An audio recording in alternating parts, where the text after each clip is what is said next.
സംസ്ഥാന സർക്കാർ സ്ഥാപനമായ ഓട്ടോകാസ്റ്റ് ലിമിറ്റഡിന് സാമ്പത്തിക പിന്തുണ ഉറപ്പു നൽകി മോദി സർക്കാർ. കേന്ദ്രമന്ത്രി സുരേഷ് ഗോപിയുടെ ഇടപെടലിനെ തുടർന്നാണ് സാമ്പത്തിക പിന്തുണ ലഭിച്ചത്. ചേർത്തലയിലെ ഓട്ടോകാസ്റ്റ് ലിമിറ്റഡിന്റെ സ്ഥലം കേന്ദ്ര വെയർഹൌസിംഗ് കോർപ്പറേഷൻ പാട്ടത്തിനെടുത്ത് നിർമ്മാണ പ്രവർത്തനങ്ങൾ ആരംഭിക്കാനും തീരുമാനമായി. വിവരങ്ങളുമായി രേഷ്മ ബാബു ചേരുകയാണ്. രേഷ്മ, കേന്ദ്രമന്ത്രി സുരേഷ് ഗോപിയുടെ ഇടപെടലുകൾ അത് ഓരോ ദിവസവും കൃത്യമായി തന്നെ സജീവമായി നടക്കുകയാണ് കേരളത്തിൽ. ഈ വിഷയത്തിൽ എത്രത്തോളം ഗുണഫലമാണ് ലഭിക്കാൻ പോകുന്നത്?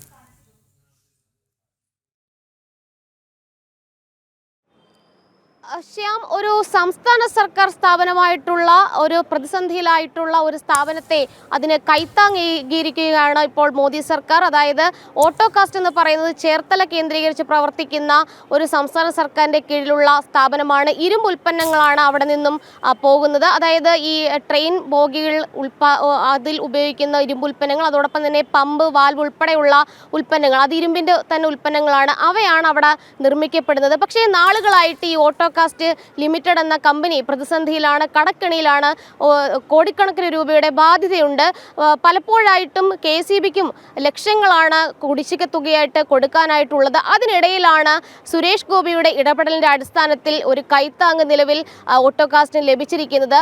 ഈ ഓട്ടോകാസ്റ്റിൻ്റെ ചേർത്തലയിലെ തന്നെ ഒരു 10 ഏക്കർ ഭൂമി പാട്ടത്തിനായിട്ട് കേന്ദ്ര വെയർഹൌസിംഗ് ഡിപ്പാർട്ട്മെൻറ്റ് അല്ലെങ്കിൽ കേന്ദ്ര വെയർഹൌസിംഗ് ആ ഒരു ബോർഡിന് വേണ്ടിയിട്ട് നൽകാനായിട്ടൊരു തീരുമാനം ആദ്യഘട്ടത്തിൽ എടുത്തിരുന്നത്. പക്ഷേ അത് ആദ്യഘട്ടത്തിൽ ആ പാട്ടത്തുക അത് സംബന്ധിച്ച് ചില തർക്കങ്ങൾ ഉടലെടുത്തിരുന്നു. ആ ഒരു തീരുമാനം എന്ന് പറയുന്നത് ഈ ഒരു പാട്ടത്തുക കുറഞ്ഞു പോയി എന്നുള്ള അതിൻ്റെ അടിസ്ഥാനത്തിൽ ഓട്ടോകാസ്റ്റിങ്ങിന് ആ ഒരു കരാറിലേക്ക് ഏർപ്പെടാൻ സാധിച്ചിരുന്നല്ല.